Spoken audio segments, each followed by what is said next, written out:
Bonjour à toutes et à tous. Alors voilà, deuxième partie du podcast diffusé la semaine dernière, consacré au système d'Ozmater et à la règle d'or. Cette partie est consacrée à la règle d'or. Voilà, je les ai divisés pour des raisons techniques et éditoriales. Je trouvais que ce que Vivien faisait là, à savoir, comme vous allez l'entendre, l'historique de la règle d'or à travers l'histoire de Donjons et Dragons et plus généralement du jeu de rôle, avait une une importance suffisante pour faire podcast à part, faire bande à part. J'aurais trouvé dommage que les réflexions de Vivien se retrouvent à la fin d'un long podcast de 3 heures, alors que je trouve que ces réflexions méritait un podcast à part entière. Voilà. Allez, je vous laisse avec votre podcast. Bonne semaine à toutes et à tous. Portez-vous bien.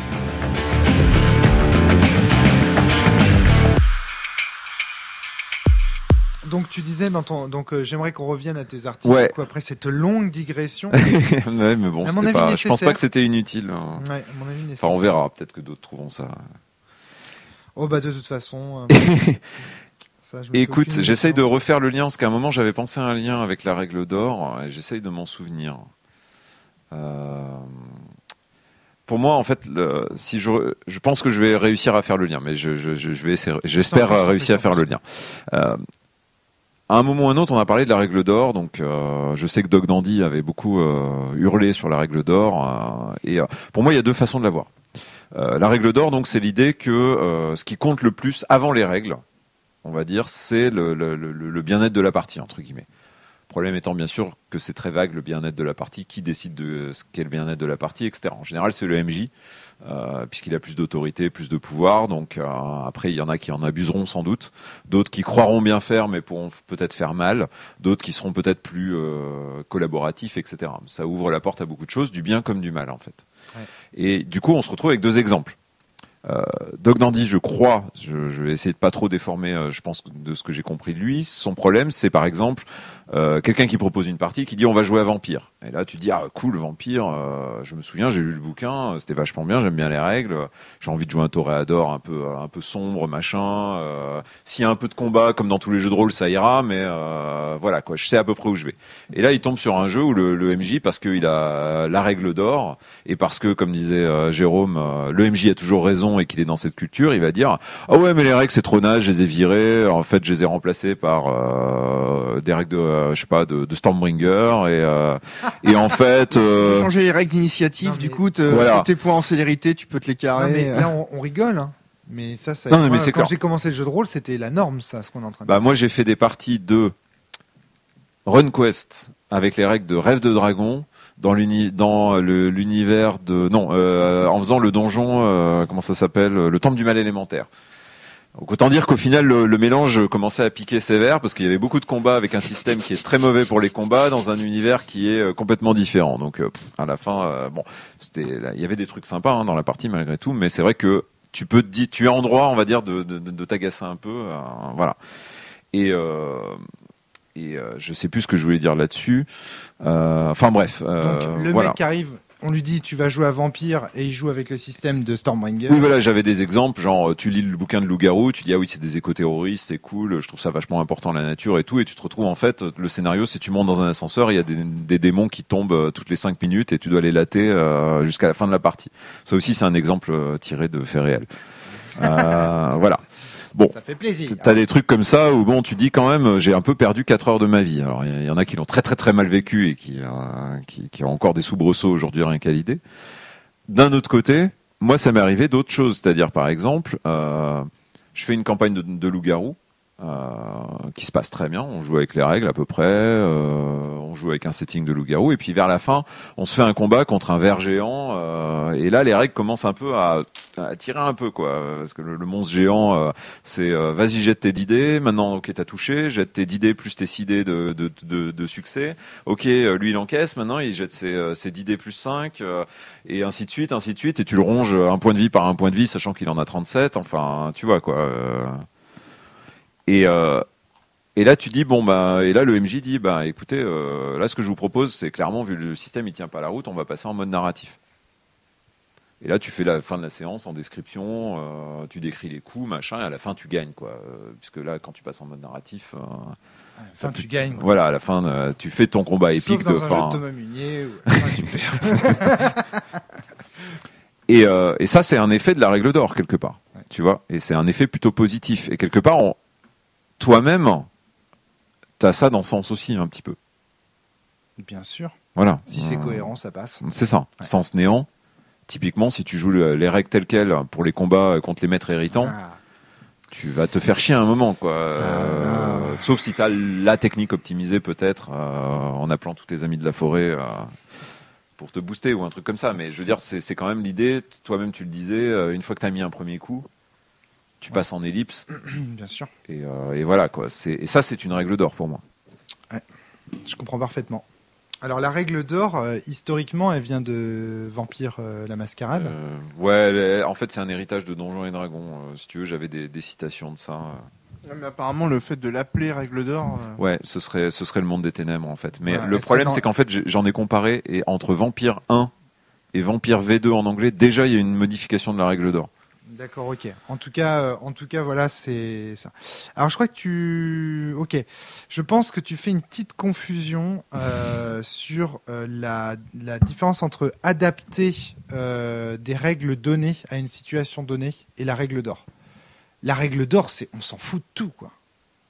Tout est acheté à la poubelle. Le bébé, l'eau du bain, la maison, les fenêtres et la porte, quoi. Enfin, c'est du grand n'importe quoi, la règle d'or. Faudrait la retrouver dans Vampire la Mascarade. Je vais prendre. Attends, je l'ai quelque part. Moi, je crois savoir où elle est. Hein.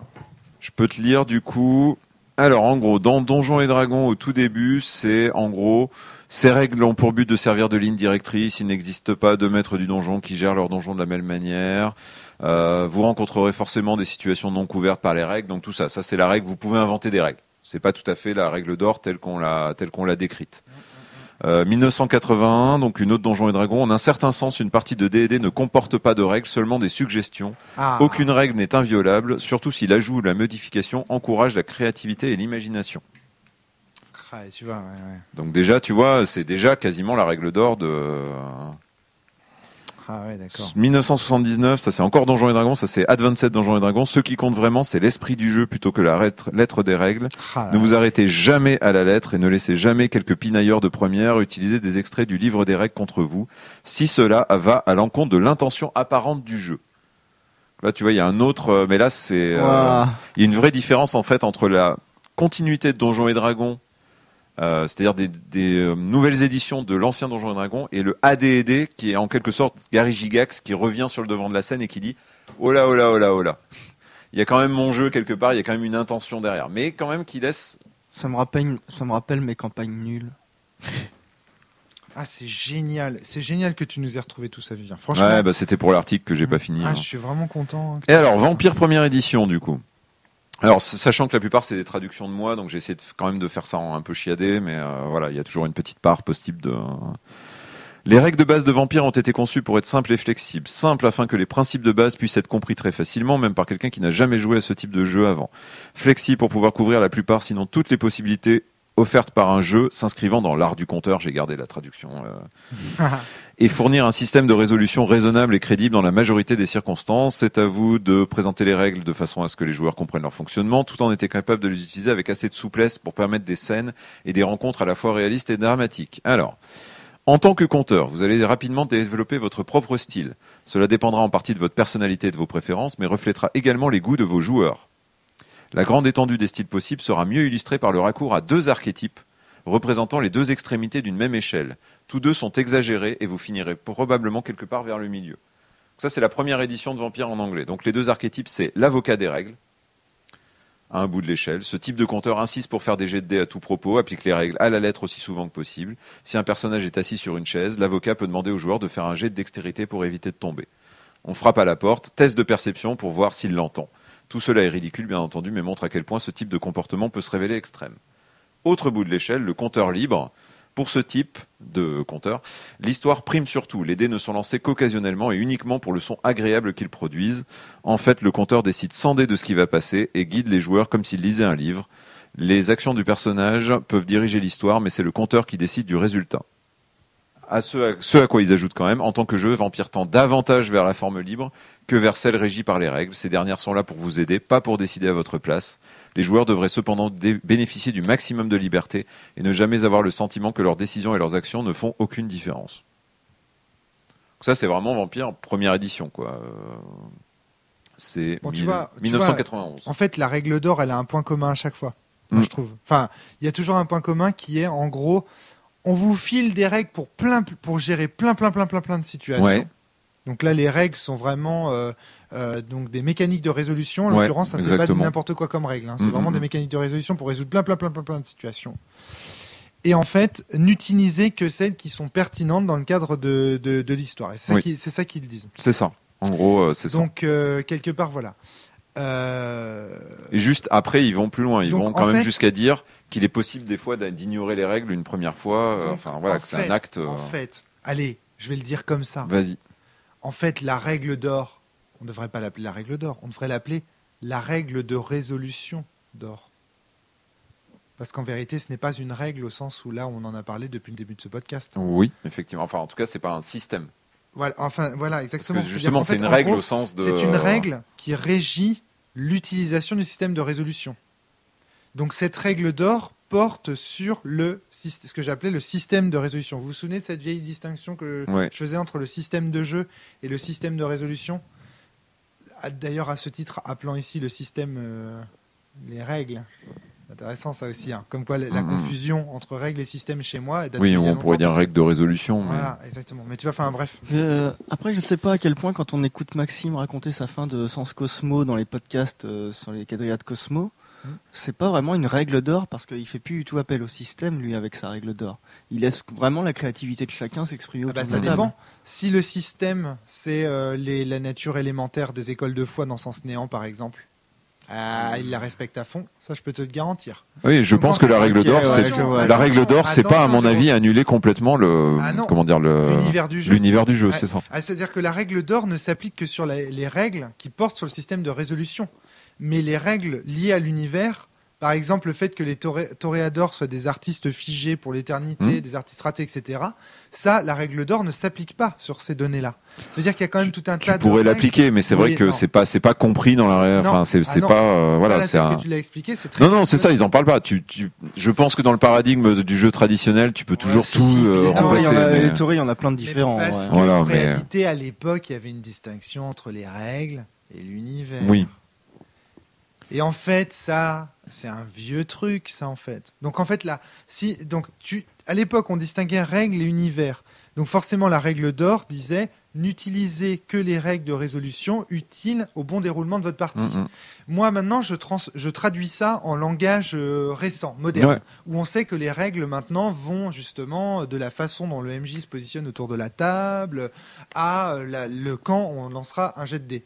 Ça donne des choses du genre n'utiliser le système de résolution que lorsque, et là, tu mets ce que tu veux, ça dépend du système de jeu, quoi. Lorsque tel joueur juge que cela est... Par exemple, dans Polaris, lorsque le démon estime que la tension est à son climax... Tu vois, je me souviens plus trop de Polaris, à quel point les règles sont...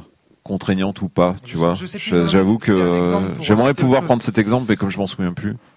Donc, en tout cas, tu vois, il y a l'idée que la règle d'or, c'est une règle d'or de résolution. Maintenant, tu veux un truc qui irait dans ton sens, dans le sens que tu avais quand tu critiquais beaucoup la règle d'or. Je t'en prie. Je te prends Mage 1993, donc première édition, et je pense que Vampire deuxième édition commençait déjà à être là. C'est pour ça que j'ai fait un choix, j'ai pris celle-là. N'oubliez jamais qu'il n'existe au fond qu'une seule vraie règle dans Mage. Il n'y a pas de règle. Voilà. Vous jouez un mage. Et de même que les règles du jeu sont comme ces mythes qui décrivent toute une culture, vous devez être prêt à aller au-delà de cette culture pour décrire la vôtre.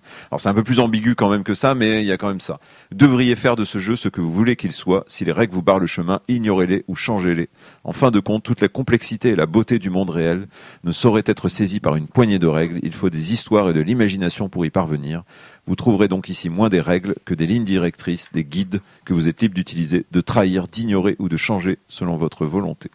Voilà, donc là on en est à la règle d'or qui est vraiment dégueulasse. C'est-à-dire, alors pourquoi ? Je pense qu'on est encore en fait dans la règle de résolution, sauf que c'est pas dit aussi clairement que dans l'édition précédente. C'est une confusion en fait, c'est ça, exactement, tout à fait, c'est ce que je voulais dire. Mais je pense qu'il y a des gens qui s'opposent farouchement. Enfin, je suis sûr qu'il y a des gens qui s'opposent farouchement à l'idée d'une règle d'or du système de résolution.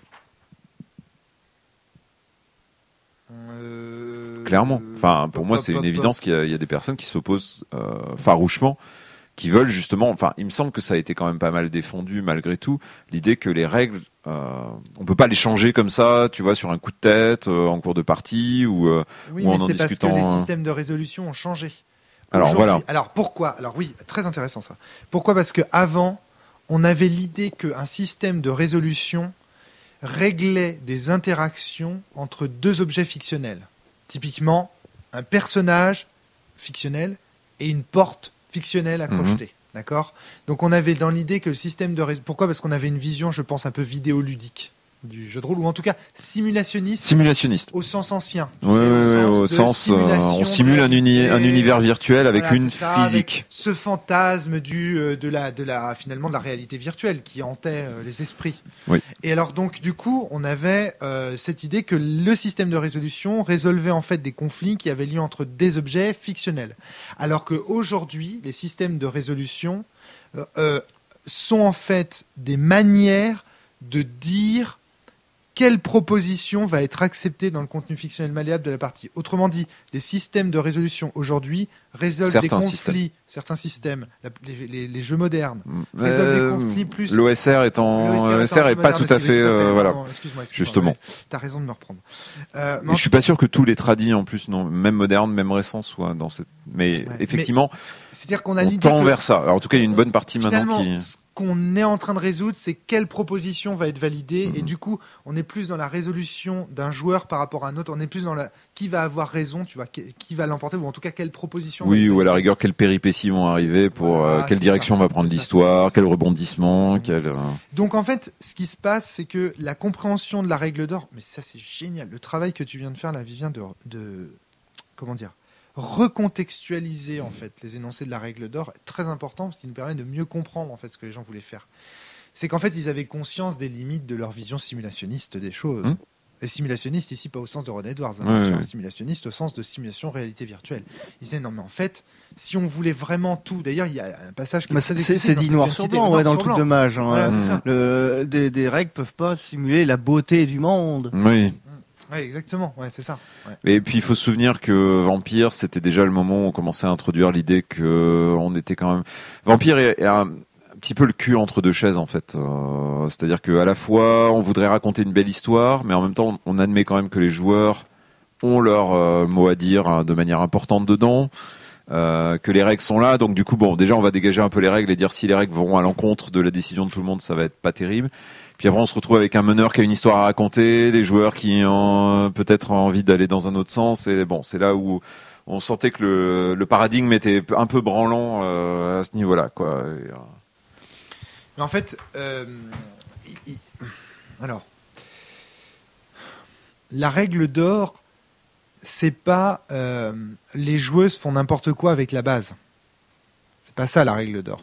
C'est les joueuses choisissent quelles interactions entre les divers objets fictionnels sont intéressantes à résoudre ou non en utilisant les règles de résolution données dans cette base. Tu vois, ce serait ça le truc, je pense. Et j'ai l'impression qu'en général, quand on dit les joueuses dans le cadre du monde des ténèbres et donc d'une conception plus traditionnelle, on veut dire le meneur de jeu en général. Sauf d'un des cas particuliers comme celui que j'avais cité pour mon histoire de bataille de Garou où on s'était mis d'accord parce que là c'était trop énorme quoi. Enfin je veux dire le combat final il faut que tu te mettes d'accord avec les joueurs quoi. Tu vas pas leur dire enfin au bout d'un moment ils vont dire mais pourquoi je fais pas de jet de dés là mais des fois ça va être disons il y aura l'accord tacite des joueurs parce qu'ils se rendront bien compte qu'il y a un truc mais le meneur de jeu prendra en général la décision unilatéralement parce que souvent j'ai l'impression que, à part si la personne est quelque part un connard qui a envie de pourrir la vie de ses joueurs, ce sera souvent dans le sens de c'était trop cool ce que t'as fait, je te file la réussite automatique parce que j'ai pas envie de lancer les dés et de prendre le risque que ça échoue lamentablement et je saurais pas quoi en faire en fait quoi. Donc tu vois quand les gens disent quand les auteurs de jeux disent qu'il faut respecter les règles, en fait ils s'opposent pas tellement à la règle d'or que ça en vrai. Je sais que ça peut paraître bizarre, mais du coup, si on traduit la règle d'or comme choix de ce qu'on résout, tu vois ce que je veux dire? Oui. En fait, en réalité, il faut se dire une chose, c'est que tout le monde applique la règle d'or. C'est juste que, comme tu dis, une question de niveau, plus ou moins fort. Tout le monde l'applique en fait. Même dans Sens, les gens l'appliquent. Moi, je l'applique dans Sens, la règle d'or là. Bien sûr. De savoir tout le monde l'applique. Regardez par exemple dans Sens, donc c'est les miroirs qu'il faut comparer systématiquement en mon cas d'interaction d'objet fictionnel à objet fictionnel. C'est dit clairement. Il y a les miroirs à comparer systématiquement. Limite, tu prends une cigarette, ta cigarette, elle a un miroir. Et c'est expliqué dans la base, il a expliqué comment la calculer. Non, mais c'est écrit, la Romaric, tu sous-estimes quand même ton Renaissance. C'est écrit qu'il faut pas le faire pour tout.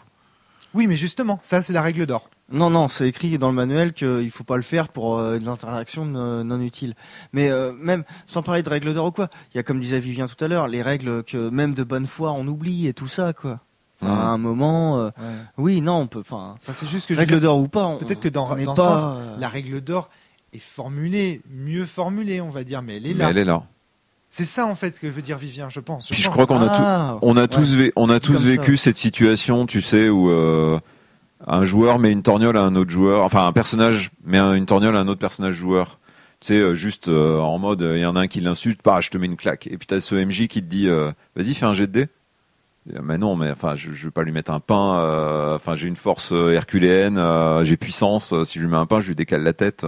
Si, vas-y, tu lui mets une claque, fais un GD. Et là, t'as l'impression que le MJ se fout de ta gueule. Et enfin, t'as juste et il va te pourrir la partie, quoi. Il y a des fois où, il y a des moments comme ça où il y a des conseils qui sont pas inutiles des fois. Maintenant, on semble tous dire là autour de la table que c'est cool, la règle d'or, que tout va bien, etc. Mais attention, c'est-à-dire que le problème, c'est que historiquement, généalogiquement, cette règle-là que tu nous as citée, Vivien, comme la plupart des releases dans les années 90 distinguaient d'une part univers et règles, et d'autre part pensaient que l'univers ne faisait pas partie des règles et compagnie, en lisant la règle d'or, ils se sont dit, qu'à cela ne tienne, je prends l'univers de vampire et j'y joue avec les règles d'un autre jeu. Et c'est là que ça dérape. Puis, une chose est de dire... tout le monde modifie les règles à un moment ou à un autre parce que c'est vrai que le jeu de rôle déjà c'est dans l'ADN du truc et de fait si un truc marche pas avec notre table on va le modifier. Ou à un moment donné même bêtement ou l'ignorer. Voilà, ouais. Mais une autre chose est de le mettre dans les règles en disant il y a un aveu d'échec aussi. Enfin, moi, je croyais que t'étais pour les conseils dans le livre. Oui, mais le conseil de dire on s'en fout, c'est bien de dire quand on s'en fout et quand on s'en fout pas, tu vois. Voilà, c'est ça. Par exemple, le point tu vois, ce genre de choses. C'est ça le point essentiel. C'est-à-dire qu'en fait, la règle d'or a été trop vite lue comme en fait, on s'en fout de tout, quoi. Ouais. Mais si tu veux, c'est pas forcément la règle la fautive. Tu vois, par exemple, il y a un problème de culture. Si on part du principe que la culture, le MJ a toujours raison, est problématique parce qu'elle peut être accompagnée de tout un tas de comportements, on va presque dire toxiques, en quelque sorte, quoi, d'abus abusifs, etc. Cette règle d'or, c'est pas elle qui permet ça en fait. C'est juste qu'elle lui donne un outil supplémentaire pour imposer sa vacherie, quoi, quelque part. Et encore, on a vu la première version de Vampire, par exemple, parler des joueurs quand même, à un moment ou à un autre. Les joueurs n'étaient pas exclus du truc. C'était pas. Encore pas toujours, parce qu'on pourrait voir la règle d'or comme une règle dont peuvent se saisir les joueurs pour justement retourner le MJ. Oui. Ou en tout cas montrer son sadisme. Par exemple, dire attends, tu me fais faire un jet de dés parce que quoi là? Parce que je descends un escalier? C'est un peu salaud ça, de me faire un jet de dés. T'as envie de me tuer en fait. Et du coup d'invoquer la règle d'or en disant attends, c'est quand même cohérent que mon personnage il soit capable de descendre. Puis arrête de me dire que c'est dans les règles. Regarde la règle d'or, elle dit que les règles c'est pas. Je reviens à ton premier article sur tomber dans les escaliers. Tu vois. Donc ça peut être aussi la règle d'or, ça peut être aussi un outil pour les joueurs à saisir pour montrer en fait l'excès d'autorité du MJ et dire attends là, si tu me fais un jet de dés, c'est qu'en fait t'as envie que je rate. Sauf que c'était la culture du scénario caché. Et donc le MJ a tout pouvoir pour dire si ça a un intérêt que tu lances à ce moment-là. Oui, mais c'est pour dire que si tu veux, Jérôme, je suis d'accord avec toi, mais c'est pour dire que la règle n'est pas en elle-même. Oui, mais bon, il y a une conjoncture qui était mauvaise. Voilà. Après Vampire, on peut se dire que c'était pas vraiment un jeu à scénario et que le scénario était plutôt rare. Ouais, encore une fois, moi quand je suis arrivé sur le marché du jeu de rôle tout neuf, avec personne pour m'apprendre et aucun vieux de 40 ans et tout pour me dire comment faire, les scénarios que j'avais sur le NES, c'était des trucs dirigistes. Vraiment, tout ce que je trouvais sur le net, et j'avais pas le Chicago by Night qui est édité quand j'étais pas né ou je sais pas quoi là. Ouais, non mais je vois Succubus Club. Petit, quoi. Enfin, et non quoi. Enfin, ouais. Et tout ce que je trouvais sur le net en gratuit, c'était des scénars dirigistes avec des règles pétées, et des ajouts déjà de rien que dans le scénar. Les scénars je sur le net. Je comprenais même pas comment les intégrer à mes règles. Donc, est-ce que tu dirais, Vivien, qu'en fait le but de tes articles, c'était de réhabiliter finalement la règle d'or? Non, mais en fait, je pense que... Ou en tout cas d'arrêter d'en faire le grand Satan. Oui, alors déjà, il y avait ça, mais ça, c'est une des règles que j'avais pas sorties. Mais si on reprend donc sur l'idée des conseils, le problème, et ce que la règle d'or dit, c'est qu'en gros, on peut jamais dire telle règle, elle est efficace en toutes circonstances. Il y a plein de raisons, parce que le jeu de rôle est en fait, ce qui fait la force du jeu de rôle, c'est qu'on peut dépeindre des situations d'une variabilité infinie théoriquement. Ouais, voilà. Et donc ça veut dire qu'une règle, soit elle va être très très surplombante et un peu fade quelque part peut-être, soit elle va être un peu précise, mais auquel cas il y a plein de situations où elle ne s'appliquera pas. Voilà, elle s'appliquera pas et ça va pas marcher quoi. Et du coup, il y a un moment où effectivement le jeu de rôle par essence, en tout cas dans ce cadre-là, est une activité humaine qui demande d'exercer son jugement quoi quelque part. Et là où souvent le MJ joue le rôle de quelque sorte de facilitateur quelque part, c'est lui qui gère plus ou moins. Le MJ n'est pas une machine froide qui applique bêtement les règles qu'on lui a implémentées. Il est quelqu'un qui doit réfléchir à la pertinence des règles qu'il applique à la partie. Et qui joue des fois le rôle d'amortisseur entre la règle et les situations, quoi. Qui va dire ok là je l'applique pas parce que ça va tout faire foirer, pas parce que il veut forcément protéger ses joueurs, mais parce qu'il y a des fois où ça voilà. Et encore une fois, toujours dans le contexte des règles de résolution dont on parle là. C'est ça. Ouais. Et là, moi, je ne peux être que d'accord, en fait. Tu vois, Jérôme, t'en penses quoi?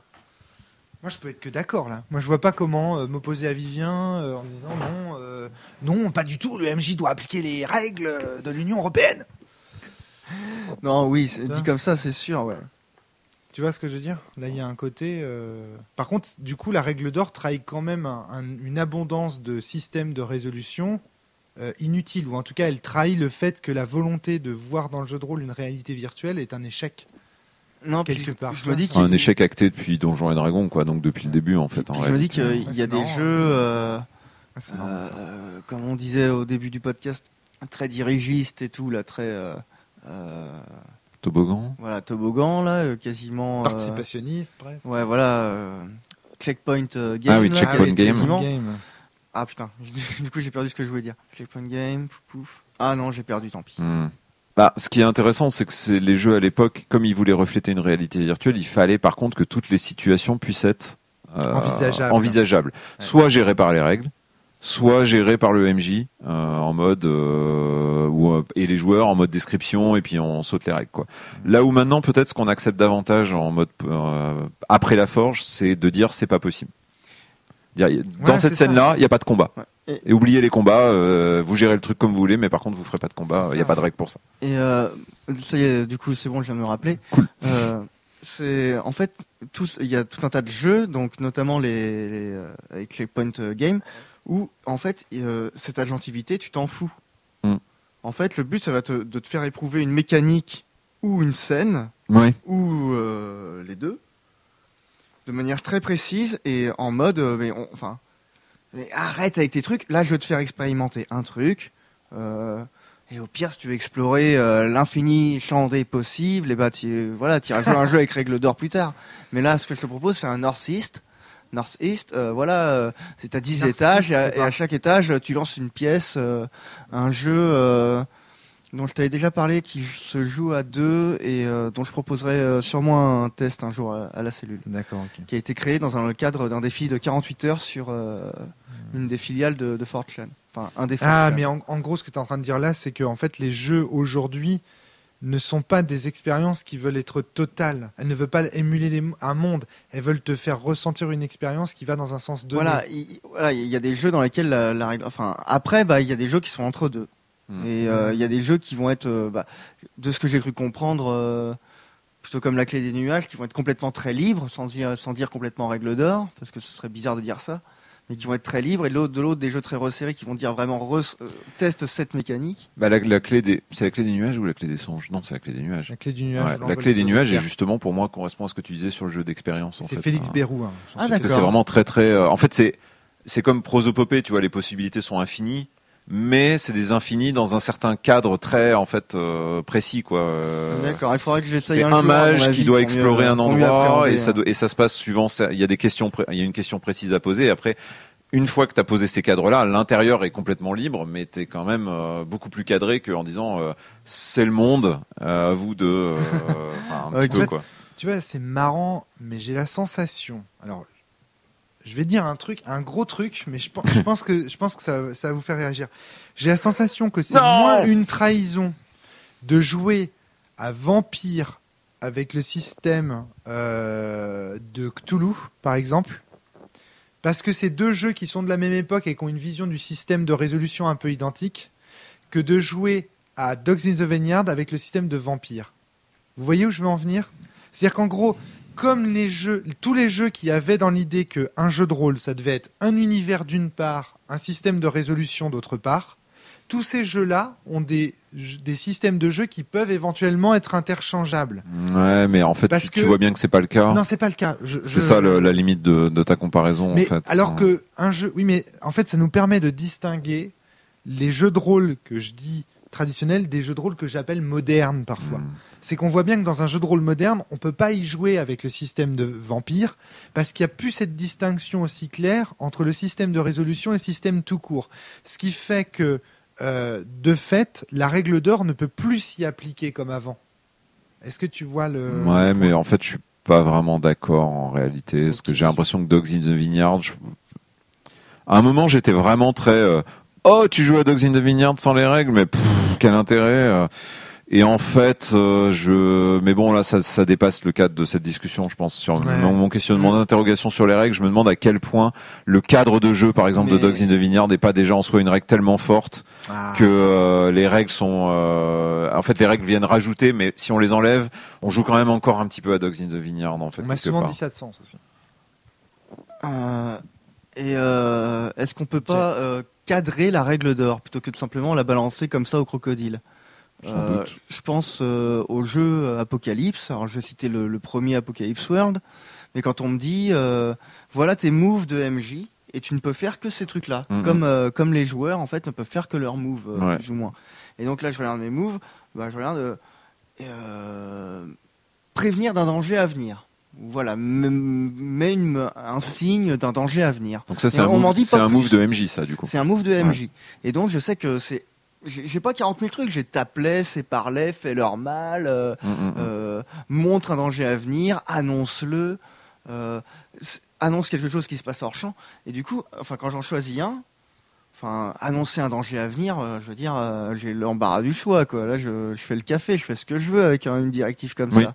Mais j'ai une règle d'or qui va dans un sens. Enfin, je sais pas si vous voyez ce que je veux dire, mais pour le coup, c'est aussi, à mon avis, pas pour rien que les jeux Apocalypse sont autant marqués parce qu'ils arrivaient à trouver une espèce de synthèse un peu à leur manière, pas la synthèse parfaite, mais je vois ce que tu veux dire. Arriver à trouver un clairement, équilibre, la règle structurer un peu quelque chose qui était laissé complètement tacite auparavant. De toute façon, le joueur, les joueurs autour de la table vont devoir adapter les règles qu'ils utilisent à la partie qui a lieu et au système qui a lieu au cours de la partie ce soir-là, ici et maintenant, etc. Je vous refais pas mon truc. Donc, de toute façon, ils vont devoir s'adapter. Tu vois ce que je veux dire ? Il va y avoir une marge d'adaptation de toute façon. Donc, en fait, le rôle des règles d'or, maintenant j'ai envie d'en parler au pluriel, c'est de circonscrire des libertés, en fait. Des libertés que les joueurs peuvent, moves, quoi. De toute façon, il y a une marge d'adaptation. Prenons Apocalypse World, justement. Apocalypse World te dit, en gros, plus ou moins bien, parce que c'est pas le jeu le plus clair du monde au départ. Dungeon World, merci de m'avoir permis. C'est ça. Moi, c'était Monster Hearts, mais il a toujours fallu un autre jeu pour comprendre Apocalypse World. En vrai, Dungeon World plus Monster Hearts, je pense que tu arrives à bien comprendre Apocalypse World. Pour combats, déjà, quand est-ce que tu fais un move ? C'est à peu près clair, mais ça reste de toute façon toujours sujet à interprétation. À un moment ou à un autre, il y a une action qui te dit ah ouais, là clairement tu fais un move. Peut-être que d'autres diraient ah bah non, là c'est pas encore Donc le moment. Donc il y a une micro-règle d'or. Donc il y a quand même une micro-règle d'or qui elle est plus ou moins l'interprétation, explicite. Voilà, il y a une interprétation. Ensuite, normalement, quand est-ce que tu... Je me souviens plus, je crois que dans Apocalypse World, tu as des soft moves et des hard moves aussi pour le meneur de jeu. Alors oui, la plupart, mais alors c'est plus ou moins tacite et explicite. Voilà, et... Ça dépend des jeux, il y en a où c'est clair et d'autres voilà, où et pas. du coup, tu as des fois, tu sais pas trop, il y a des fois où en fait... et les soft moves, c'est du style avertir d'un danger à venir, alors que les hard moves, c'est mettez-leur une parpille dans la tronche. Voilà. Et des fois... il y a des soft moves qui ont l'air de rien comme ça, mais qui prennent une dimension vachement plus violente en fonction des circonstances. En fait, annoncer un danger à venir, ça peut être, et là le mec il sort son Desert Eagle et il te le met sur la tête. Ah, t'as annoncé un danger à venir, qu'est-ce que tu fais? Alors que ça peut être aussi, il y a des nuages dans le ciel à 3 kilomètres, et il y a des gros éclairs, tu vois. Enfin, on voit alors qu'Apocalypse World apporte beaucoup plus de précision que juste la bête règle d'or en un paragraphe, on voit qu'il y a quand même encore une marge très très très large d'interprétation. Quoi. Large, mais et pour le coup que tu te retrouves naturellement à utiliser de manière optimum pour l'histoire, quoi.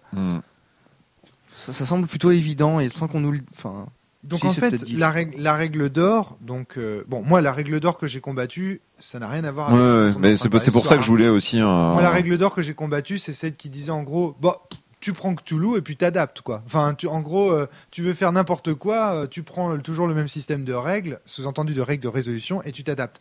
Sous-entendu, le jeu de rôle, c'est un univers et des règles. Moi, c'est ça que j'ai combattu. Alors que, comme je te disais, on voit bien que l'appel de Cthulhu, c'est des règles adaptées quand même un minimum à l'univers. Quoi. Il y a des règles de San. Et un certain univers. La fragilité des personnages reflète bien quand même une certaine volonté.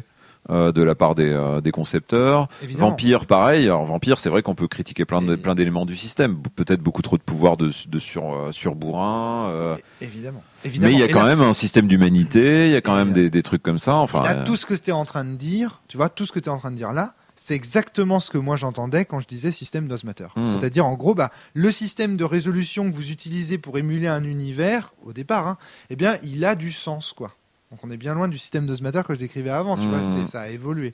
Mais tu vois, c'était ça l'idée, c'était de dire, donc attention, respectez les règles des jeux auxquels vous jouez, au sens des... Tu vois. Bref, donc on en revient quand même un petit peu à mon article, mais tu vois, on s'en est quand même très très aligné. Ouais. Donc voilà, il est 2h22 de podcast, on n'a pas du tout développé... il était 2h20 du mat. Non, et on n'a pas du tout développé le protagonisme et tu tombes dans les escaliers. Est-ce que tu veux qu'on revienne dessus? Le protagonisme, moi, ça m'intéresse beaucoup, ça. Ouais. Alors du coup je me demande si c'est pas un vaste sujet, mais tu veux d'abord commencer par le non, mais en fait tu me disais, est-ce que ton propos c'est pas de défendre la règle d'or? Mon propos à la base c'était de défendre l'appel de Cthulhu, de dire que c'était quand même encore un bon jeu, que peut-être il y aurait peut-être moyen de faire des conseils dans la base plus adaptée, peut-être des choses comme ça, mais sans forcément changer le système de départ. Donc premier élément, oui effectivement les règles sont adaptables, c'est-à-dire que tu peux décider ou non de faire un jet de dés dans les escaliers. Et même quand le scénar te demande de le faire. Ça c'est un problème du scénar, tu vois, c'est pas le problème du jeu lui-même dans ces cas-là. Pour moi c'est un problème de scénario. Après, tu peux considérer qu'un scénario pour débutants, déjà... Pour moi, le problème, c'est que le scénario n'a... En fait, je dois avouer, je suis retourné sur la campagne des Masques de l'Orient Express. Des Masques de l'Orient Express. J'ai hâte qu'elle sorte. Ouais, c'est ça. Et là, l'Orient Express Renaissance. Et là, il enlève son masque et derrière...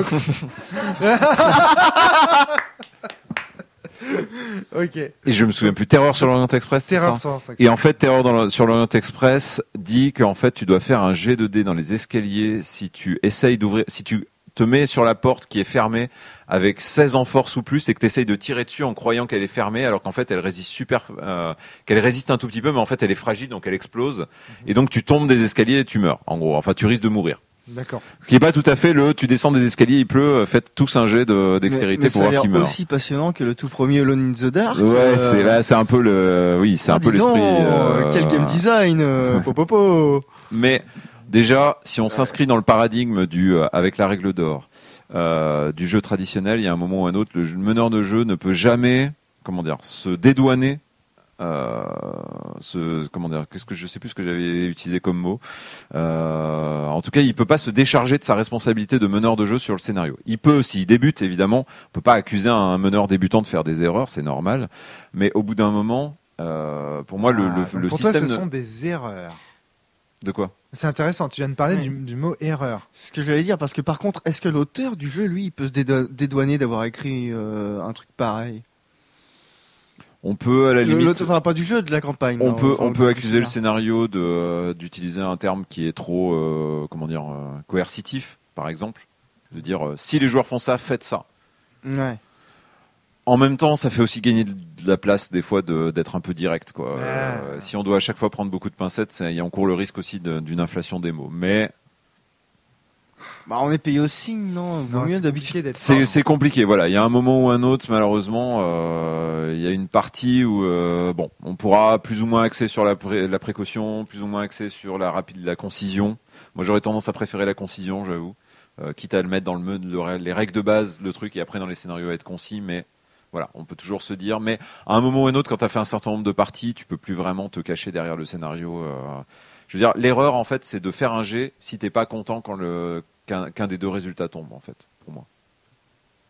C'est pas une erreur de faire un jet quand t'es sur un toit pour pas tomber. Si ton envie, c'est de faire courir ce risque-là aux joueurs et de leur donner le message que leurs personnages sont d'une fragilité extrême et que la mort peut surgir à tout moment, pourquoi pas ? On pourra critiquer ça, etc. Mais ce sera pas une erreur, ce sera un choix. Par contre, s'ils ratent leur jet et qu'ils meurent et que tu dis oh putain c'est trop pourri, ils ont raté leur jet, ils sont morts, bah oui mais fais pas de jet dans ce cas. Tu vois.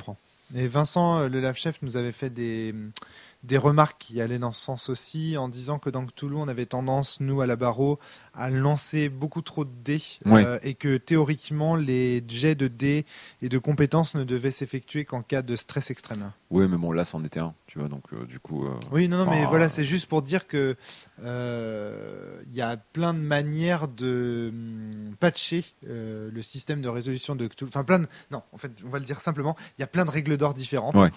Bah ouais, non, mais clairement... C'est-à-dire que chacun a la sienne.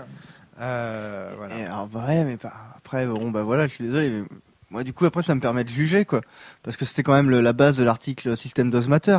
C'est à quel point mon super MJ est obligé de dépenser du temps et de la réflexion pour améliorer son jeu. On en revient encore à ça. Moi, je maintiens quand même que le propos de base du jeu, qui est plus le jeu économise le temps et l'énergie de mon MJ ou de ma table, plus je le valorise. Et du coup, Cthulhu Dark, en 8 pages à 5, il me permet maintenant de faire des meilleures parties que Cthulhu tout seul. Et pourtant, j'ai joué à Cthulhu pendant des années. C'était même un des mêmes qu'on mettait sur Serial Realist. En fait, avec les copains, on jouait à Cthulhu. C'était pour se foutre de ma gueule qu'il était dessus. Mais Cthulhu, en fait, je joue avec combien de pages quand je joue à Cthulhu, moi?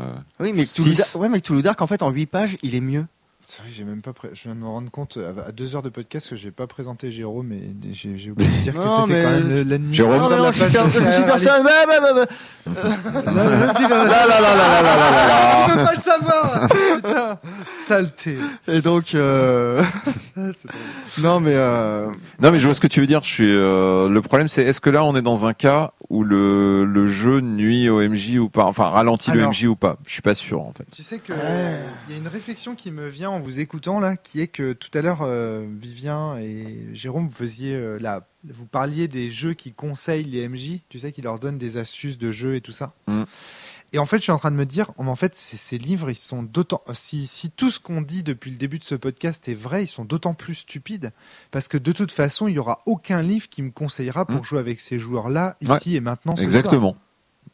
Si, il faut que tu tailles tes crayons et que tu aies des gommes. Ouais, ça par contre, je pense que ça marche pour tous les types de joueurs. Que ce soit des jeux, tu vois, et surtout pour jouer à quel jeu, tu vois. On peut éventuellement me donner des conseils. En fait, les conseils n'ont de sens. Attendez, je suis désolé, je vends ma soupe là, mais que s'il existe une partie du jeu idéal qu'il faudrait atteindre.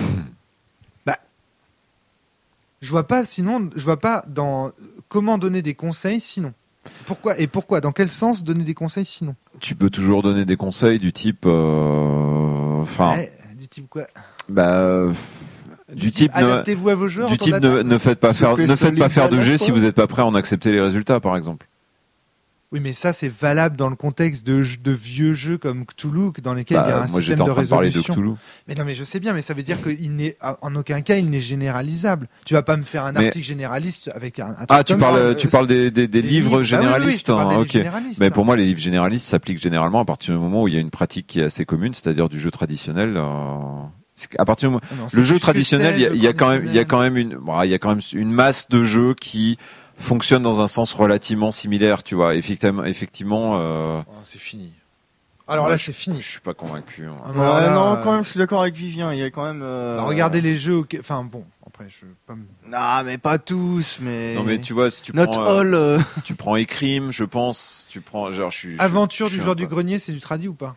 Ouais. Vous trouvez ça tradi, vous? Ah ouais. Des mecs qui jouent sur Internet. D'accord. Bon, avec un public, des types qui jouent via Skype. Bah, ils auraient quand même bien besoin de conseils de jeu. Le tradi dans les années 80, il serait passé à la télé, ça serait resté du tradi. Hein. Oui. Ok. Très bien. Donc, en tout cas, c'est pas suffisamment différent pour que les conseils soient plus valides, en fait. Moi, je trouve qu'il faut en rajouter, mais. Faut augmenter un peu notre finesse de grain sur tous ces sujets, à mon avis. Oui, mais continuons à faire. Ce que je veux dire, c'est qu'il y a quand même une masse relativement importante de jeux comme ça et une masse relativement importante de joueurs qui jouent dans ce sens-là, qui peuvent bénéficier. Ça ne veut pas dire que ces conseils-là sont applicables à toutes les situations, toutes les tables, etc. Évidemment. Ça, je suis pas en train de dire ça. Ouais. Il y a sans doute des gens qui trouveront les conseils pourris, d'autres qui essaieront de les adapter, et de les appliquer et que ça marchera pas, d'autres qui les adapteront à leur table, enfin, etc., etc.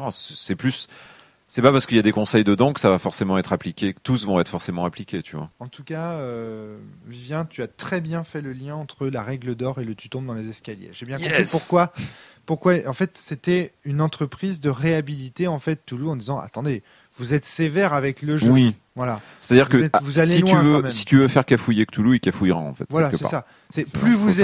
Plus vous appliquez le système de Cthulhu de façon rigide. Et plus, forcément. Pourtant, moi, je me rappelle qu'à l'assaut de rôliste où j'ai commencé à découvrir autre chose que mes potes et ma cave, c'était une blague entre MJ de Cthulhu. C'était regarde toujours lesquels de tes joueurs ont pas mis de compétences en saut. Et tu pourras bien les niaquer. Et en fait, non, Vivien, non, en fait, les gars, ils en jouaient parce que c'était tout le monde jouait comme ça, en fait. Voilà. C'était horrible et personne ne jouait comme il fallait. C'est ça. Comme il fallait. Moi, j'ai toujours joué comme Jérôme le décrit, en fait. Et moi, c'est ça qui m'amuse dans Cthulhu, en fait. Mais moi aussi, en fait.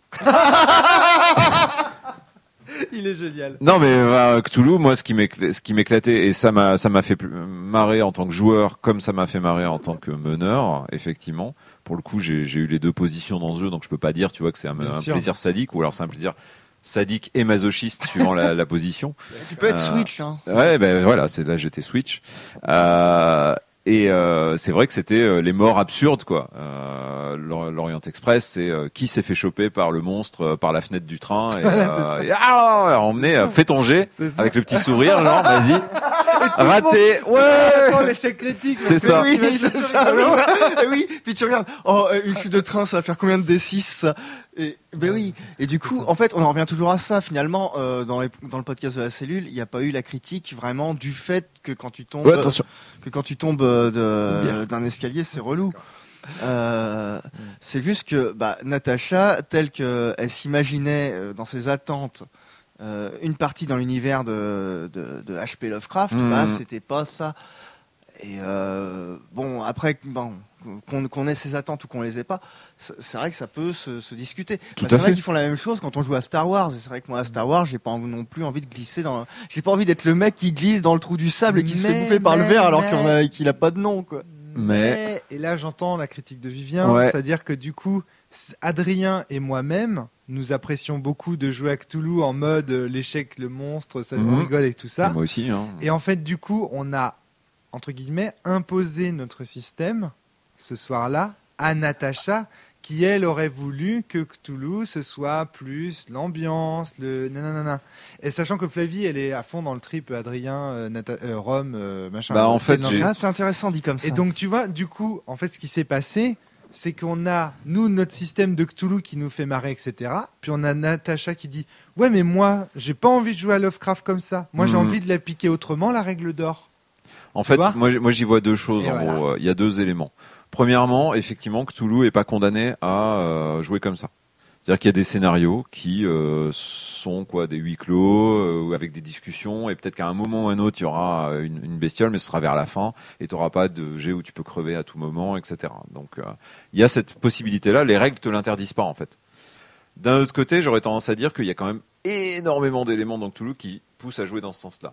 Les personnages sont très fragiles. Ouais. La majorité des scénarios te font rencontrer des dieux. Quand tu rencontres un dieu, en gros, tu crèves ou tu deviens fou. On avait montré la petite BD qui est à la fin de Cthulhu V5, je crois. Ouais, je sais pas laquelle c'est, parce que moi, j'ai pas de souvenir de BD. Attends, en fait, je te la montre. Faut que tu vois ça. Des parties de Cthulhu, moi, je sais que j'en ai fait qu'une seule où il y avait encore un personnage vivant à la fin. Ouais. Et pourtant, comme je dis, moi j'aime que mes persos soient les héros, oui, je les aide. Après, je suis bêtement le scénar qui lui souvent est assez létal, mais. Ouais. Mais c'est vrai que c'est létal, hein, Cthulhu. Ouais, le TPK, en tout cas, ça pousse vers le létal, quoi. Oui, ça l'équipe est morte en entier. Encore, et c'est un Scooby-Doo morbide, voilà. On peut pas dire du coup, on peut pas vraiment dire que vous imposez vraiment le truc, quoi. Tu vois, c'est quand même une pente naturelle de ce jeu, quoi. Et puis on va pouvoir se le raconter, tu vois, dans les soirées, on va se dire regarde, tu te souviens la fois où ça a foiré, etc. Donc il y a oui, là cette fois-ci c'est moi qui suis devenu fou et qui t'ai mangé le cerveau. Trop bien, c'est ça exactement. Donc il y a vraiment un petit. Et donc du coup, moi j'ai aucun problème avec le fait que ça plaise pas à Natacha. Je trouve ça normal, effectivement, si c'est pas ce qu'elle attendait. Si c'est pas ce qu'elle attendait, c'est normal. Par contre, là où elle était sur le coup de l'énervement, c'était un peu en mode mais c'est nul. Et c'est là où je suis pas d'accord. Et ce qui m'intéressait en fait de reprendre ça, c'était pas forcément pour reprendre ce que. D'accord, il y avait donc une BD à la fin de l'appel de Cthulhu. C'est la V5. Non, c'est la V5.5, je crois. Après, il y en moi, a j'avais quand la celle d'avant. Des scènes au cinéma, ils disent que c'est moche. Donc... Oui, mais eux, ils ont raison. C'est pas pareil. Bon, les gars, arrêtez vos private jokes.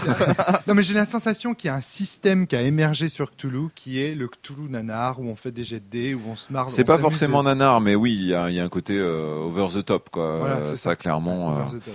Et donc, ça nous fait le lien avec le protagonisme. Excellent. Mais je sais pas si on a le temps pour. Bien sûr que si, on a le temps. On a tout le temps du monde. J'avoue que il est tard et tout, mais. Allez. Non, mais c'est vrai que c'est la suite logique. C'est un peu le podcast total. Ouais, c'est ça. Après celui-là, il n'y en aura plus. En plus, au début, oh là là. Au début, moi, j'ai dit plein de conneries. Maintenant, on est sérieux. De quoi j'ai l'air? Le protagonisme. Et je suis en train de me remettre de la BD. Il y a un mec tout moche qui saute sur une grenade. C'est pas possible, quoi. En fait, on dirait paranoïa cette BD, quoi. Je comprends pas. Mais tu vois, c'est ça qui est. Il y a un mec qui picole. Je crois qu'il fait. Non, c'est pas le MJ. Ouf. Moi, je te dis, il y a. Comment ça, ouf? Il y a un mec sérieux, quoi. MJ qui picole. Je pense qu'il y a un côté jeu de plateau qui a émergé sur Cthulhu et qui en a fait un jeu dont on s'aime, dont c'est pas un jeu de plateau, mais. Non, mais en tout cas, les échecs sont devenus amusants. Et en fait, Adrien et moi, on aime bien ça. Flavie, elle aime bien ça aussi. Et c'est ce système-là qu'on a appliqué parfois dans notre campagne des 5 supplices. Ouais. Et en fait, c'est ce système-là que Natacha condamnait. Est-ce que c'est vraiment ce système-là? Parce que j'ai l'impression que vous êtes jamais mort, quoi, en fait. Et tu noteras que je parle de système et pas de règles. Oui, bon. Oui, non, on n'est jamais mort. Vous êtes jamais mort. Donc, est-ce que vous appliquez vraiment, ou alors c'est la campagne qui est peut-être un peu plus gentille, je crois qu'elle est plus sympa. Ouais. Peut-être, je sais pas. En tout cas, qu'est-ce que je voulais dire là-dessus? Le protagonisme. Oui, parce qu'à tout début du podcast, si je me souviens bien, tu disais que Cthulhu c'était une réaction contre Donjons et Dragons à ce niveau-là.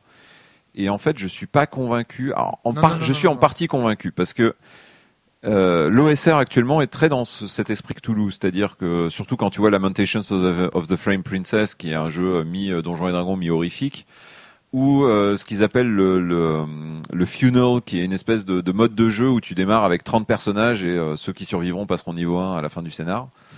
Il y a vraiment ce côté, les personnages, ils sont fragiles, quoi. Ils peuvent crever à tout moment. Je ne sais pas si c'est une réaction, juste pour préciser, je ne sais pas si c'est une réaction à Donjons et Dragons. Il y a des réactions à Donjons et Dragons. Quoi que ce soit, je me souviens que moi, quand on me l'a présenté à titre personnel, dans mon histoire personnelle, on me l'avait présenté comme une réaction justement à ces jeux dans lesquels il y a un personnage qui évolue vraiment sur le long terme, etc. J'aime bien prendre Donjons et Dragons comme exemple, en fait, parce que regarde, Donjons et Dragons première édition et l'OSR aujourd'hui, c'est en gros, tu crées ton personnage, il a quasiment pas d'historique. Les pièges sont souvent mortels. un truc comme la Tomb of Horror qui avait été créé par Gygax pour calmer les joueurs un peu trop puissants, parce qu'au bout d'un certain nombre de niveaux, tu devenais un peu intouchable. C'est des trucs qui te désintègrent ton perso en un coup. Enfin, t'as vraiment un aspect, ton personnage, s'il veut survivre, t'as intérêt à être malin et avoir de la chance, quoi. Donc il y a ce côté-là, quoi.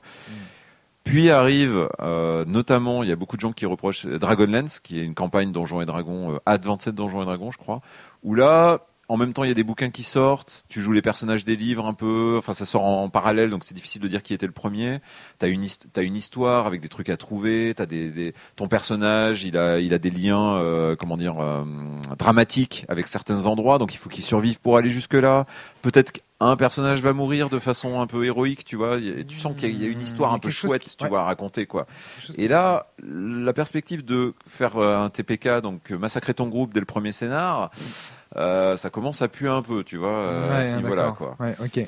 Et puis tu commences à voir comme ça les éditions de Donjons et Dragons qui deviennent de plus en plus, tu peux toujours mourir, mais ça devient de plus en plus protecteur. Tu vois, les premiers niveaux, t'as peut-être plus de points de vie maintenant. Quand tu meurs, t'as 3 jets de dés avant de crever véritablement, et tu peux être soigné, etc. Et tu vois que t'as beaucoup de jeux de rôle comme ça aussi. T'as les points d'héroïsme qui apparaissent dans d'autres jeux de rôle.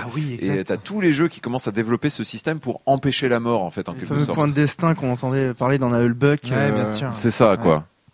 Il y a ce côté, attention les mecs, vous pouvez mourir à tout moment. Wink wink, genre faites semblant d'y croire s'il vous plaît, comme vous croyez que Bruce Willis va crever à la fin de Die Hard ou un truc comme ça, tu vois.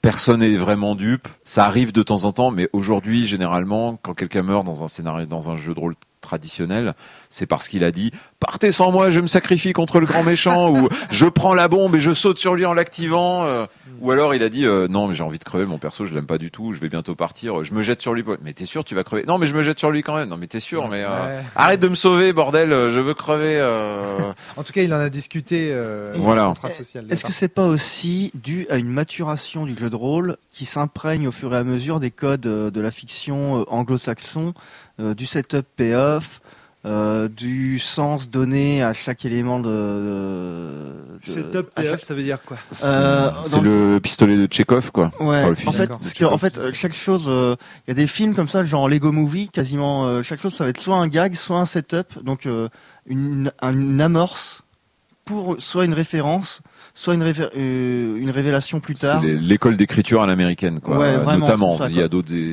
l'ont suivi, mais Harry Potter, les bouquins, c'est ouf, quoi. T'as plein de petits détails et à la fin, genre, il y en a plein qui font sens parce que ils ont utilisé pour ça. Voilà. Et les gens, ils sont tout fous quand ils voient ça, quoi. Et du coup, je me demande, est-ce que le jeu de rôle n'a pas simplement mûri dans son berceau en plus, qui est les États-Unis, pour arriver à se dire, effectivement, dans nos films, dans nos blockbusters, dans la plupart de nos trucs, on ne tue pas des personnages au hasard, à moins qu'ils soient noirs. Est-ce qu'il a mûri ou est-ce qu'il s'est figé sur une certaine piste, tu vois? C'est la grande question. Ouais, parce que est-ce que c'est bien aussi de se fixer sur la culture de fiction anglo-saxonne? C'est une question qu'on peut poser. Si je voulais être optimiste, je dirais qu'il y a eu une phase de transition qui a été maladroite Bien. Pour cette partie-là. Ceux qui se sont dit, ah oui, mais en fait, les films, c'est cool. Moi, je veux jouer un personnage qui survit à la fin, qui a setup payoff, etc., etc. Mais ils ont gardé le système d'avant et ils se sont retrouvés comme ça, comme je disais, le cul entre deux chaises. C'est-à-dire qu'à la fois, il y avait une chouette histoire à raconter, éventuellement, mais en même temps, les jets de dés voulaient dire qu'ils pouvaient mourir. Donc, on a triché toutes les 2 minutes en inventant des trucs pour pas que les personnages meurent et puis c'était un peu, ça se voyait un peu, enfin, bon. Il y a eu cet aspect-là déjà. Donc ça peut être peut-être la règle d'or, mais c'est pas systématique, parce que la règle d'or, on a vu que c'était aussi quand en fait le système ça pouvait pas s'appliquer ou connaissait ses faiblesses, mais ça pouvait être aussi ça, tu vois. Et puis tous les points de destin, tous les patchs, tous les machins un peu lourds. Sur la règle d'or, il y a aussi un aspect que t'as oublié, qui était dans la deuxième définition que t'as donnée, je crois, de la deuxième donjon ou quoi, qui disait vous pouvez rajouter ce que vous voulez si ça induit des défis logiques ou un truc comme ça. Et je sais pas à quel point c'est lié à la culture du donjon, mais j'ai l'impression que c'est même allé au-delà. Et il y avait beaucoup de jeux pour moi, même dans Cthulhu, même dans Chill, même dans Vampire des fois, où le vampire te proposait une énigme à résoudre en tant que joueur, et joueuse autour de la table, plus que en tant que personnage en faisant un jet de logique, mais évidemment je mets les pièces du puzzle comme ça. Non, tu montrais des pièces du puzzle aux joueurs et aux joueuses en disant alors qu'est-ce que vous faites. qui était parfois une bonne et souvent une mauvaise idée. Ouais, des fois c'était bien, des fois c'était. C'est risqué quoi. Ouais. Mais bon, j'ai des bons souvenirs malgré tout. Ouais, comme tout le monde. C'est comme beaucoup de choses. Mais il y avait aussi cette règle d'or là, la règle d'or de si ça rajoute encore un en plus truc du fun quoi entre guillemets, une autre forme de fun que celle de. Donc en fait, Vivien, ce que tu veux dire, c'est que le protagonisme au cours même dans l'univers propre à Donjon a beaucoup changé, même au cours des différentes versions. Bah aujourd'hui, quand on regarde on parlait justement des actual plays en français, ce serait des parties enregistrées de Donjons et Dragons 5. Ouais. On voit quand même que des fois il y a un personnage qui meurt, ça arrive. Mais la plupart du temps, tu vois, chaque personnage a sa petite sous-intrigue à lui, il crée un groupe, ils vont rester là un moment. Quand le personnage meurt, il y a eu des torrents, des tollés partout dans les spectateurs, parce qu'ils adoraient le personnage et qu'ils trouvaient ça scandaleux qu'il crève. Fallait pas tuer Ned Stark. Ouais, c'est ça, quoi. Bon. Il y a quand même, on voit clairement que, en tout cas, dans le jeu de rôle traditionnel, type un peu, héroïque, tel qu'on l'a quand même beaucoup pratiqué, tu vois, c'est quand même souvent ça. On vit des aventures, on explore des trucs, et ben on a envie que le personnage il survive jusqu'au bout, sauf si on a décidé qu'il crevait, quoi. En gros. Après, on a commencé à peut-être créer des systèmes qui, comme tu dis, orientaient plus sur quel rebondissement j'introduis et non pas est-ce que je survis ou pas. Ouais. Même si je pense que la plupart des jeux ont maintenu quand même un petit peu 2-3 systèmes comme ça de est-ce que tu crèves, est-ce que tu survis, tout en étant un peu ambigu sur le voilà. Il y a aussi autre chose, c'est ça se déroule sur combien de parties les campagnes dont tu parles, parce que quelque chose qui se déroule sur 3, 4, même 5 scénars, bah, au pire si quelqu'un meurt au 3e, c'est pas très grave. Mais si la partie fait si la campagne fait 20 scénars bah tu refais un perso. Ouais. Je viens venger mon père. C'est ça. Avec je me souviens d'un exemple, je crois que c'était dans Terre de légende, tu sais la série de livres dont vous êtes le héros, qui était un jeu de rôle en fait déguisé. Ouais. Enfin pas si déguisé que ça parce que je les avais lus, j'avais rien pigé. Il y avait un exemple qui disait donc c'était un jeu de rôle. C'était un jeu. Mais non mais ma première rencontre avec les jeux de rôle, c'est je ne comprends rien. Ils sont où les chapitres? Et il y avait l'exemple du machin a perdu son personnage, donc un chevalier est caché derrière les fourrés et sort des fourrés pour proposer son aide aux joueurs. Bon, c'est sûr que là, on voit des fois que les conseils peuvent être un petit peu plus chiadés, que ça faisait pas très mature en termes de fiction. Ouais. Cela étant, tu as des personnes aussi qui ont du coup mis en avant le fait qu'il y avait d'autres formes de récits que la forme hollywoodienne. Ça, c'est le premier élément. Et notamment, certains ont mis en avant le fait que Donjons et Dragons pouvait être considéré comme un héritier du roman picaresque, qui est plus basé sur une série de rencontres, finalement, les personnages se révélant, en fait. Ouais, alors ça, pour le coup, moi, du peu que j'ai pu en discuter avec des gens qui ont fait un peu des études dans le domaine de l'art ou quoi, ils n'ont pas trop compris le rapport. Alors à la limite on peut remonter aux romans de chevalerie qui sont souvent constitués comme ça en fait. Le roman de chevalerie c'est très souvent une série de rencontres avant d'arriver à un certain point. Après généralement tu as des personnages qui crèvent, généralement le personnage principal survit malgré tout. Ouais. Alors attends, ton propos Vivien là c'est de dire calmez-vous sur le personnage qui ne meurt jamais et qui est toujours classe. Déjà, il existe d'autres types de protagonistes dans l'histoire de la littérature, du cinéma, de toute fiction quelle qu'elle soit, que le jeu de rôle peut prendre, émuler, etc., etc. C'est-à-dire il faut arrêter de vouloir à tout prix calquer son héros à soi qu'on aime, qui est immortel, qui est tout puissant. En tout cas, pas systématiquement. Et le mettre et de l'importer dans n'importe quel jeu de rôle, parce qu'un jeu de rôle peut vouloir aussi émuler une autre forme de littérature avec d'autres types de protagonisme. Émuler ou pas émuler, on peut même se dire que quelque part... La détermination de la structure n'est pas décidée par le système de jeu, elle n'est pas décidée par les joueurs, a priori. Voilà, c'est ça. C'est-à-dire que des fois, si tu as de la chance, ton personnage, effectivement, sera le mec qui dure du bout à la fin. Si tu n'as pas de chance, il crevera peut-être dès la première scène comme un personnage d'introduction qui arrive et... Ouais, ok.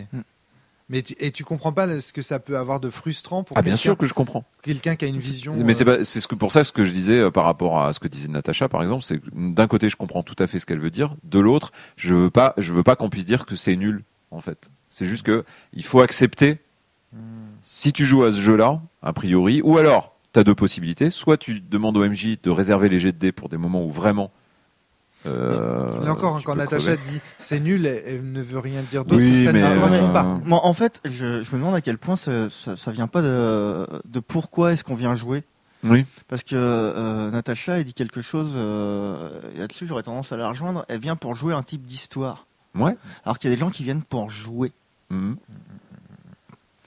Et j'ai l'impression que le fait de perdre son perso, ça vient d'un côté très jeu vidéo, jeu de rôle originel, jeu de plateau, jeu d'échecs, tu es le pion ou le cavalier qui est tombé dès le début. Il faut voir Natacha faire un personnage. Hein. Elle se casse le cul. Mais non, mais bien sûr, ça va avec. Hein. Etc. Pour moi, tu peux pas passer 4 heures à faire un perso pour te le faire buter dans les 10 minutes. Ça, on est d'accord que ça marche pas. Et je me demande aussi, à quel point ça vient d'une culture. Moi, après, ça dépend du jeu. Mais effectivement, moi, si on m'explique effectivement que c'est le jeu et que je peux perdre mon perso à tout moment, je vais me faire un perso plus Kleenex, plus jeu vidéo.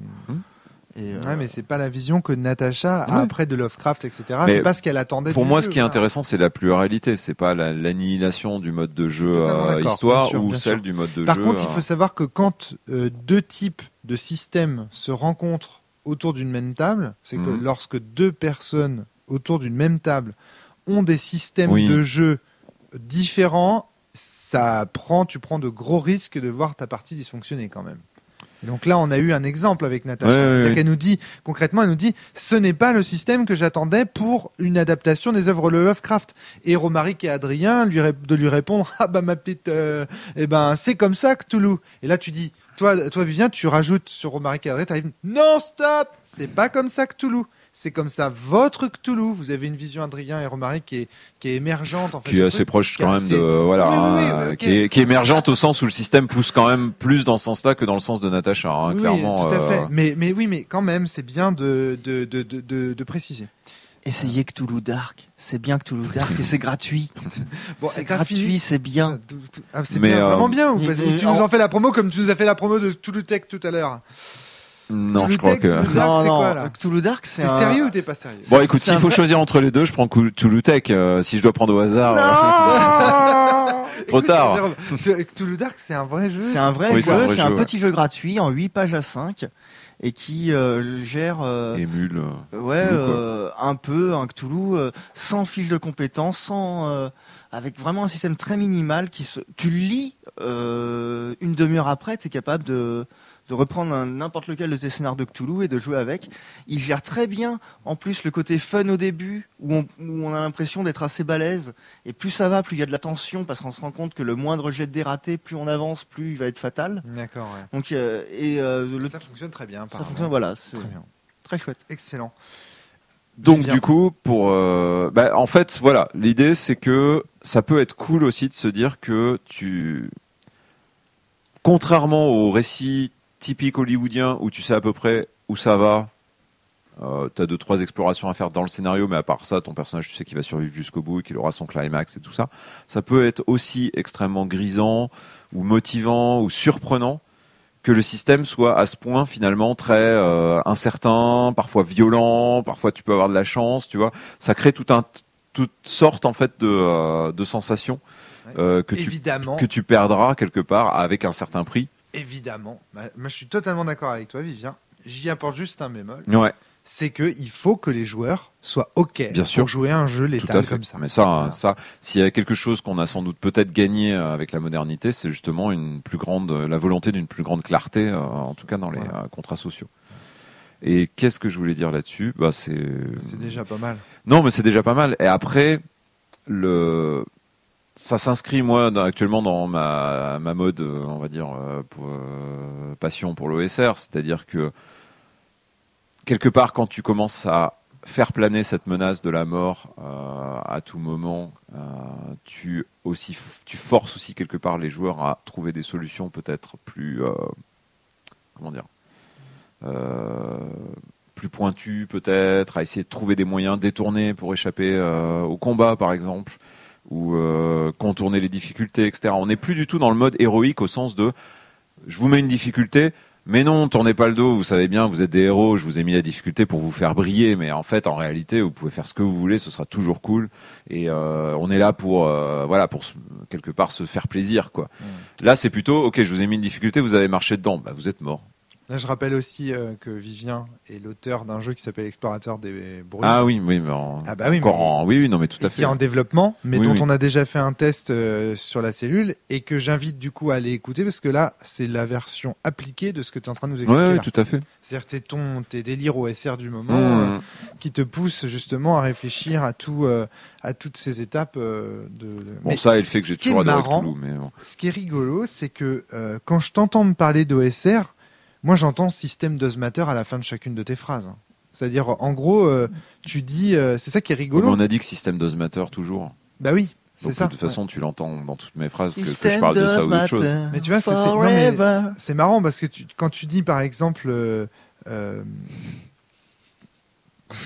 remplace Flavie, faut faire ce qu'on peut. Hein. Quand tu dis, par exemple, le fait d'avoir un jeu létal engendre des conséquences. Donc le fait de dire... Ah, tu veux dire Rules Does Matter alors le fait de prévenir du coup ces joueurs que le système est létal entraîne des comportements chez eux qui sont justement de l'ordre de la prudence, d'être d'autant plus prudent dans les questions qu'ils posent au MJ et tout ça. Ah ça y est, la bière est vide maintenant. Au bout de 2 heures, 3 heures de pas podcast. Si vite que ça. Heureusement qu'elle l'est quoi. Les deux autres le sont par contre. Deux autres. Mais il fallait pas le dire. Donc voilà. Et donc ce qui compte par contre, et là j'en reviens quand même aux idées qu'on a beaucoup défendues sur la cellule, c'est que tout le monde soit d'accord sur ce qu'est le système ce soir et que tout le monde soit OK, comme dirait Valentin. À la limite, ça va un peu dans le ça va un peu dans le sens de Rules Does Matter. Hein. C'est-à-dire que par exemple, si je préviens les joueurs que mon système est mortel mais que je tue jamais personne, il y a un moment où ils vont se dire mais non, attends. Ouais, bon, ok. Si les règles, par contre, que j'utilise, donc si la partie du système que j'utilise, c'est-à-dire les règles que j'utilise, parce que si on dit système, si tu veux, c'est trop global. Il y a un moment où il faut qu'on dise rules, tu vois. Ah non, parce que les rules, c'est les règles qui sont écrites dans la base. Oui, mais du coup, le système, c'est pas que les règles telles qu'elles sont appliquées à la partie, c'est aussi mais non, parce donc système de résolution, si tu veux. Ah, mais disons, c'est hyper important ça. Ouais, mais non, mais lequel on emploie pour le système Mais non, mais parce que les règles dans la base... Oui, mais moi, je te parle des règles telles qu'appliquées pendant la partie. Alors là, on est dans le système. Oui, mais je te parle de cette partie du système, pas du système en entier. Donc c'est-à-dire la partie règle du système, la partie règle de résolution. Ouais. Je sais pas quoi dire. Non, c'est chiant. Non, mais c'est chiant. Je suis d'accord avec toi. C'est super. Alors chiant. il faut trouver un terme pour ça. Il faut re-regarder le diagramme à Christophe, parce que t'as le contrat social qui contenait un autre truc. Je crois que c'est les éphéméras ou je sais pas quoi. Là c'est les tréfonds. Ça date de 2011. Juste un point. Le problème de parler des règles qui s'appliquent au cours de la partie, c'est que elles s'appliquent, c'est vrai, mais elles ont au préalable été interprétées par quelqu'un. Oui. Donc ce ne sont jamais les règles de l'auteur qui s'appliquent au cours d'une partie, mais les règles telles qu'elles sont interprétées. Et même l'auteur, il les interprète d'une façon et d'une autre. J'emploie encore le mot joueuse ici à raison, en référence aux joueuses d'Ozmater, par les joueuses autour de la table. On est d'accord. Donc en fait, il n'y a pas cette partie, même si je vois très bien ce que tu veux dire, Vivien. Effectivement, mais méfie-toi à trop verser dans le système d'Ozmater, enfin dans le système machin, on finit par plus pouvoir parler des choses. Plus rien ne l'est. C'est un peu ça. Non, mais bien sûr, je sais. C'est parce que finalement les règles telles qu'elles sont écrites dans le bouquin, à la partie on s'en fout, tu vois. Enfin, elles sont importantes pour l'auteur du jeu et pour la transmission. Bien sûr. Ouais. Non, mais pour la transmission du système elles idéal. Existent. À un moment, il y a un livre physique avec des règles écrites dedans. Bah oui, elles existent. Ouais. Mais c'est pas celle que l'auteur avait en tête quand il les a écrites, peut-être. Plus. Ouais. Il a peut-être mal communiqué. C'est même pas celles avec lesquelles il jouait pendant les playtests. En plus, et puis de toute façon, d'une partie ou une autre, il les applique pas. Enfin, moi, d'une partie ou une autre de Libreté, je vais pas utiliser les règles exactement au même moment. Tu vois, si on comparait vraiment minutieusement à quel moment je demande un jet de dés, je suis sûr qu'on verrait qu'il y a des fois où je suis incohérent, il y a peut-être des fois où je suis plus méchant, d'autres fois plus sympa. Bien sûr. Alors ce serait peut-être un réglage un peu fin, mais malgré tout, il y aurait quand même un réglage. Alors pourquoi tu voulais revenir aux rules d'Ozmater? Donc toi tu veux dire les je règles sais plus, appliquées d'Ozmater? Oui, voilà, les règles appliquées d'Ozmater, c'est-à-dire que si à un moment ou à un autre... Ce podcast est hallucinant. Non, mais c'était juste pour dire qu'à un moment ou à un autre, les règles... Ah, c'est un mot difficile à dire. Voilà, ont une incidence sur la partie. Voilà, bien sûr. C'était juste pour dire ça. Bien sûr, non mais bien sûr. Non mais en fait ça semble évident. Ça semble évident. On dit pas non plus que. Si tu veux, je peux l'appeler contenu ludique malais. Ta gueule. T'es dur avec moi. J'essaye de mettre des mots là où il y en a pas. Après, je sais que mes mots sont chiants. Non, mais je comprends ce que tu veux dire, mais c'est vrai que c'est dur. Il faut essayer d'être clair, tu vois. C'est à un moment donné. Mais c'est le contenu ludique dur. Je sais pas si le contenu ludique dure, mais ce que je peux vous dire, c'est que ce podcast dure depuis 3 heures. Mais écoute, je pense qu'on arrive à peu près au bout, parce qu'après il y aurait d'autres choses, mais je pense que ça s'éloignerait. Mais en fait, je pensais qu'on allait pouvoir réunir facilement nos 2 articles, tu vois. C'est pour ça qu'on avait prévu ce plan un peu bizarre, règle d'or et système imaginé, là. Et au final, système idéal. Et au final, j'ai pas l'impression d'être très pertinent pour rebondir, tu vois. Bah, j'en sais rien. Est-ce que ma petite explication de tout à l'heure te permettrait d'améliorer le contenu de tes articles? J'en suis pas certain. Je suis pas certain, mais de toute façon, c'est peut-être parce que mes problèmes se situent à un autre niveau. Mais en tout cas, je pense que ça a permis de clarifier pas mal de choses. À voix haute en tout cas. Après on verra ce que les gens en font, mais en tout cas on avait prévu, c'est juste pour expliquer, pour clôturer ce podcast, on avait prévu en fait que on pensait que la description, que nos 2 articles en fait avaient des liens en fait quand on a préparé ce podcast. Ou en tout cas Et j'ai l'impression en fait au sortir de ce podcast que pas tant que ça finalement. Enfin je sais pas ce que t'en penses, mais j'ai la sensation que toi tu travailles vraiment en ce moment sur l'OSR, tu vois. T'es vraiment alors que moi, je sais pas si le système l'OSR et puis même, tu vois, moi, je sais pas, le principe de jeu tradi avec boîte à outils, des règles que tu utilises des fois pas, ou des choses comme ça, en fonction des circonstances, ou d'un scénario qui va ajouter une petite règle juste pour le temps du scénario. Alors, je dirais que peut-être mon article, lui, te montre que c'est pas parce qu'on est un partisan du système d'Ozmater qu'on est forcément fermé à l'expérience OSR. Parce que ça, c'est quelque chose qui court dans l'air aussi un petit peu, que je sens dans l'air, qui est qu'il y a d'un côté les gens qui sont en mode ESR et de l'autre côté système d'Ozmater. Et ça, c'est pareil. Moi, je trouve ça un peu suspect. Je sais qu'aux États-Unis, c'est comme ça. Tu vois, il y a des courants de pensée très définis, mais de toute façon, malheureusement, Ron Howard, c'est une personnalité assez clivante. Tu veux qu'on parle de Zach Smith là? Non.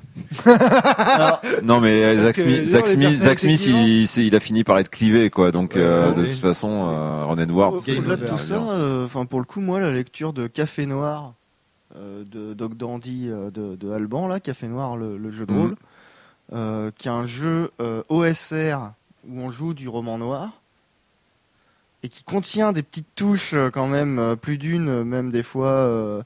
De trucs forgiens, notamment qui ressemblent des fois un peu au front d'Apocalypse World pour gérer les menaces, et tout en gardant la grosse souplesse de l'OSR et un système quasiment dojonesque alors que tu vas jouer de l'enquête noire.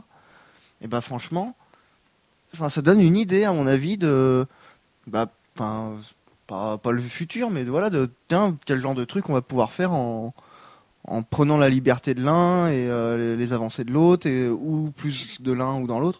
Enfin, de toute façon, oui, il n'y a pas à cliver en fait. On peut mixer tout ça. Y a pas Moi, je comprends très bien les ambitions d'LG.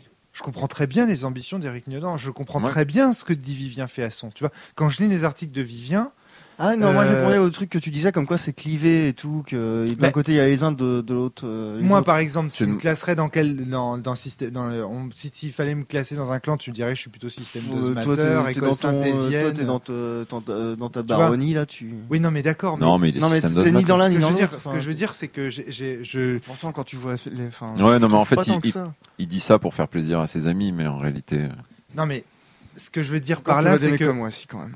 Vademecum clairement. Quand même. Voilà, merci. Donc du coup, et je comprends très bien, tu vois, la recherche. C'est pour ça que j'ai du mal à me dire, à voir les oppositions, à avoir une espèce d'école. Non, mais c'est pour ça que je te parlais de personnalité. C'est-à-dire que quand Ron Edwards dit ceux qui jouent à Vampire ont des brain damage et tout le vocabulaire. Peu importe, ça ferme toute, tu vois, possibilité à la discussion.